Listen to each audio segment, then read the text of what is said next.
بسم اللہ الرحمن الرحیم۔ السلام علیکم ورحمۃ اللہ وبرکاتہ۔ نماز استسقاء کیا ہے؟ نماز استسقاء کیوں پڑھی جاتی ہے؟ نماز استسقاء پڑھنے کا طریقہ کیا ہے؟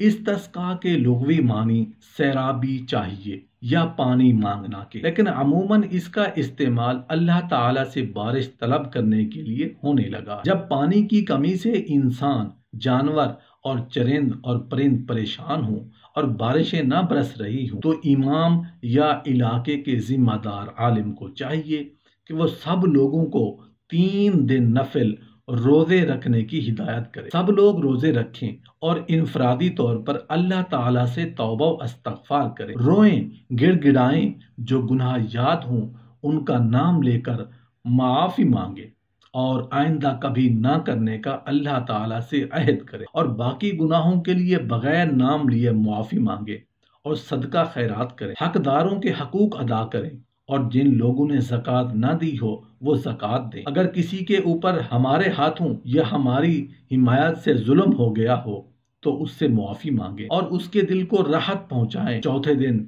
امام یا عالم تمام مردوں، عورتوں، بوڑھوں، بچوں اور تمام جانوروں کو لے کر آبادی سے باہر میدان میں یا عیدگاہ میں جائے۔ لوگ معمولی پرانے مگر صاف لباس میں جائیں، شان و شوکت کا کوئی مظاہرہ نہ کریں، گردنیں جھکائے، تواضع، خشوع اور مسکنت کے ساتھ نکلیں، پیدل جائیں، سواری پر نہ جائیں۔ غیر مسلموں کو بھی توجہ دلائی جائے کہ وہ اپنے طریقے سے بارش مانگنے کے لیے عبادت اور دعا اور صدقہ خیرات کریں۔ کچھ غیر مسلم بھی مجمع کے ساتھ جانا چاہیں تو ان کو منع نہ کیا جائے، وہ مجمع کے ساتھ جا سکتے اور دعا میں شریک ہو سکتے۔ وہاں پہنچ کر سب لوگ پھر سے توبہ و استغفار کریں۔ اس کے بعد امام اذان و اقامت کے بغیر 2 رکعت نماز با جماعت پڑھائے، جس میں بلند آواز سے قرات کرے۔ بہتر یہ ہے کہ پہلی رکعت میں سبح اسم ربک الاعلی اور دوسری میں هل اتاک حدیث الغاشیہ پڑھے،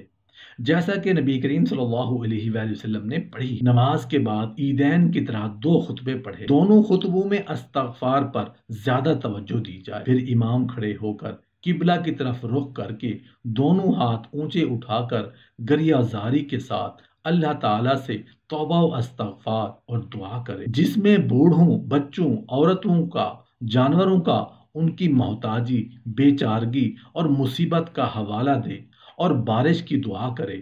تمام حاضرین بیٹھے آمین کہتے۔ یہ عمل 3 دن تک کریں، 3 دن کے بعد نہ کریں۔ اگر 3 دن پورے ہونے سے پہلے ہی بارش ہو جائے تو 3 دن پورے کرنا ضروری نہیں۔ ان 3 دنوں میں بھی روزہ رکھنا مستحب ہے۔ ہر روز نکلنے سے قبل صدقہ خیرات کریں۔ اس نماز کا وقت بھی عیدین کی طرح صبح سویرے سورج نکلنے کے کچھ بعد ہی ہے۔ اگر بارش بہت زیادہ ہو جائے اور نقصان کا خطرہ لاحق ہو جائے تو بارش رکنے کی دعا کرنی چاہیے۔ ایک مرتبہ رسول اللہ صلی اللہ علیہ وآلہ وسلم نے دعا فرمائی تو خوب بارش اور اس قدر ہوئی کہ لوگوں نے آپ صلی اللہ علیہ وآلہ وسلم سے درخواست کی، حضور ہم تو ڈوبے جا رہے ہیں۔ تو آپ صلی اللہ علیہ وآلہ وسلم نے فرمایا، الہی ہمارے اطراف میں برسا، ہمارے اوپر نہیں۔ چنانچہ بادل وہاں سے ہٹ گئے اور چاروں طرف بارشیں ہوتی۔ بوڑھوں، عورتوں، بچوں اور چوپایوں کو طلب رحمت کے مجمع میں ساتھ لے جانے کی اہمیت یہ ہے کہ نبی کریم صلی اللہ علیہ وآلہ وسلم نے ان کو پوری آبادی کے لیے باعث رحمت اور سبب نزول بارش قرار دیا ہے۔ رسول اللہ صلی اللہ علیہ وآلہ وسلم فرماتے ہیں کہ اگر اللہ کے سامنے جھکنے والے بوڑھے نہ ہوں، اگر دودھ پیتے معصوم بچے نہ ہوں، اگر بے زبان چرنے والے چوپائے نہ ہوں تو عذاب تمہیں پوری طرح آ گھیرے۔ دوسری حدیث میں ہے کہ رسول اللہ صلی اللہ علیہ وآلہ وسلم نے فرمایا، تمہیں جو روزی ملتی ہے اور مختلف مشکلات میں تمہاری مدد ہوتی ہے وہ تمہارے کمزور لوگوں کی ہی وجہ سے ہوتی ہے۔ قرآن مجید میں اور حدیث شریف کی روشنی میں وہ اسباب بیان کیے جن سے بارشیں رک جاتی ہیں اور قحط سالی آ جاتی ہے۔ تاکید کی کہ جمعے سے فارغ ہوتے ہی جان کر جن لوگوں نے اس سال زکوٰۃ نہیں دی ہے زکوٰۃ نکالیں۔ کوئی ظلم ہوا ہے تو صاحب حق سے معافی مانگیں اور اس کا حق ادا کریں۔ غرض سب سے وعدے کیے نماز کے بعد خوب گریہ زاری سے دعا ہو۔ دل دکھے ہوئے تو تھے لوگوں کے، یہ کھانے اور چپائیوں کے لیے چارہ نہیں تھا، سب نے اللہ سے معافیاں مانگی اور دعائیں کی۔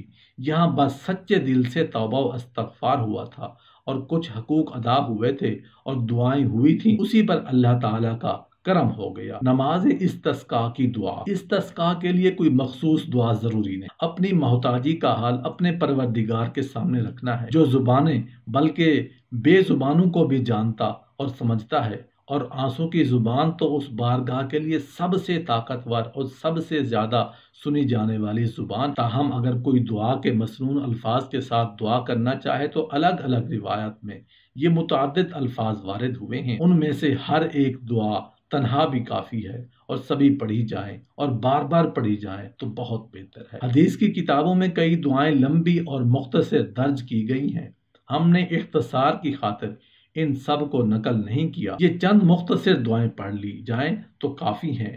یا رب یا رب یا رب، اللہم اسقنا اللہم اسقنا اللہم اسقنا، اللہم اغثنا اللہم اغثنا اللہم اغثنا۔ اے رب اے رب اے رب، اے اللہ ہمیں بارش عطا فرما، اے اللہ ہمیں بارش عطا فرما، اے اللہ ہمیں بارش عطا فرما۔ اللہم اسقنا غیثا مغیثا مریئا مریئا نافعا غیر ضار عاجلا غیر آجل۔ اے اللہ ہمیں رحمت کی بارش عطا فرما، راحت پہنچانے والی، سیراب کرنے والی، پیداوار دینے والی، نفع بخش، جو کچھ نقصان نہ پہنچائے، جلدی دے، دیر نہ کر۔